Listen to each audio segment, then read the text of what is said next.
Bonjour tout le monde. La quantité de monde présent aujourd'hui donne une petite idée de la mesure dans laquelle les gens sont conscients du drame qui est en train de se dérouler. Mon nom, c'est Claude Lamontagne. Je suis professeur à l'école de psychologie, professeur agrégé. Ça fait 32 ans que j'enseigne à l'université. Je suis un des seuls professeurs qui s'est mis debout pour dire publiquement que je défendais la cause de Denis Rancourt. Authority arguments are everywhere in our society. This is one of the main problems, I think, behind the whole dynamics that we are involved in. And this process that's going on at the moment is one of the most convincing evidence that authority is just about the only thing people are interested in. I'll give you some authority arguments just to confirm that I am as inconsistent as the others. As I said, I've been teaching for 30 years. In 2001, I was awarded the recognition of being the Prof of the Year at the University of Ottawa. In 2002, I was awarded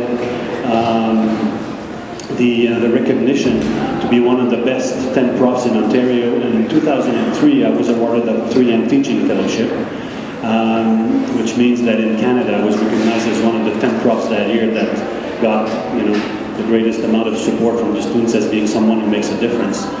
This has not gone to my mind, and I don't want to brag about it. I just want to mention it in terms of wanting to establish some authority. And of course, this is totally fallacious, but I think this is what people are sensitive to these days.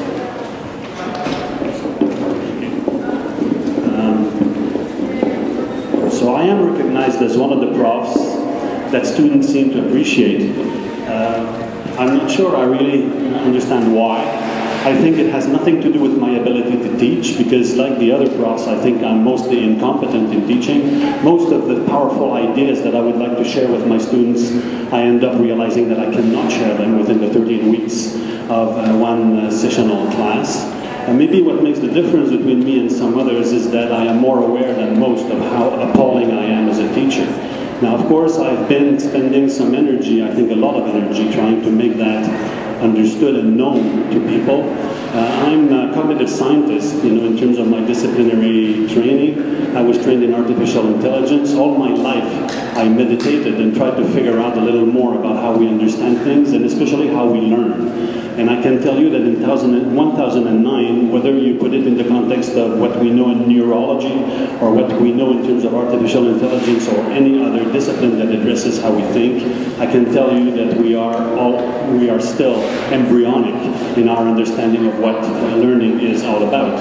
So we do our best. As one of my friends said, nous faisons notre misérable possible en tant qu'enseignant. We do our miserable best. And for as long as we don't recognize that, I think we will not be trying to improve the system. Now, I want to address Denis' case. The reason why I stood up and said that I agreed with Denis is that I realized that the university was actually changing. It took me a long time. I'm pretty slow at understanding, but when I get it, I think I get it. But it took me years to realize that the system is changing, and there is a profound mutation that's taking place, and that profound mutation is recognized by very, very, very, very few people. It is difficult to understand this change because it is made with a lot of skill by the people who are actually driving this mutation. They are hiding it behind a facade, which for most people is totally convincing, so they achieve their goal. 3 years ago, I wrote a little paper about what I thought were the mandates of the university to try to express this growing feeling in me that we were being taken into a direction that most people, if they recognized it, would not want to follow through. And this little paper made the distinction between two mandates I see the university as imposing on its staff, and namely its faculty.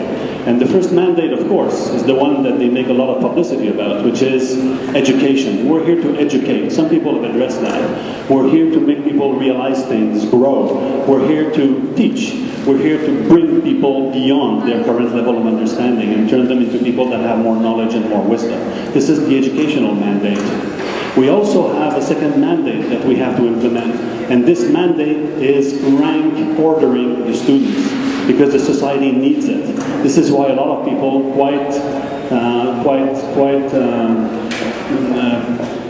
they're quite right about saying it. Students don't have a name anymore, they have a GPA. The GPA is the grade point average. And most of my students, if not all of my students, tell me that their first aim in following my class is to improve on their GPA or maintain it at the top level. This is their first objective. So, the university has two mandates: educate and rank order. I have been program director in psychology for some 5 years. This meant I was responsible for all the bachelor programs that the School of Psychology offers. And as a program director, I had to prostitute myself all the time because of the pressures to rank order students.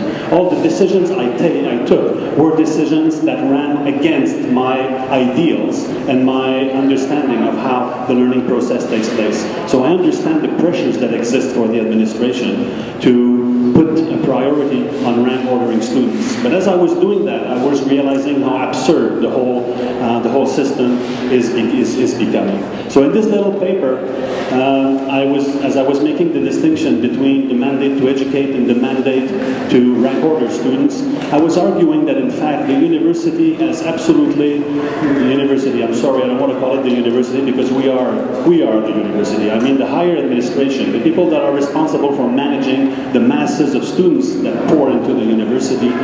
It turns out in fact that all their energy is used to maintain and to develop the rank ordering system to the detriment of the educational mandate that they have. When I look at the classes and when I look at the impact on people of what my colleagues try to do in my courses, I can only conclude that we fail miserably. I am of the opinion that after a bachelor in psychology, it's probably true of all the disciplines anyways, if you ask students what they have gotten in terms of an education, in terms of an understanding of the dynamics of the mind, which is the point about psychology, you will realize that after their bachelor degree, they have learned just about nothing.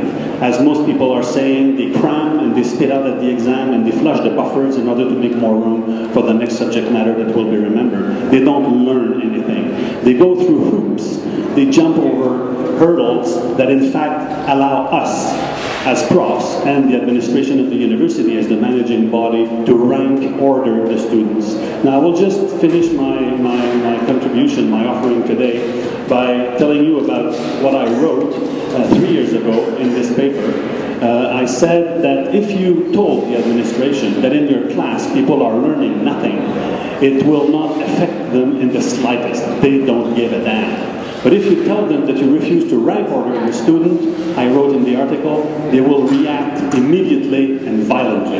This is what happened to Denis Rancourt some 3 years after I wrote that paper. He said, I don't want to rank order people anymore because I think the rank ordering counters my aim, my objective to get these students to learn something. And the university reacted immediately. It was insubordination. They were disobeying this principle of rank ordering students as the highest priority mandate a prof has. In fact, the absolute mandate. And now they're firing him because he's disobeying. He's not obeying some rules that the university does not even have the written right of imposing on people. So this is why I stood up, and this is why I'm one of the few that are part of this attempt at making all these basic truths known. Thank you for your attention.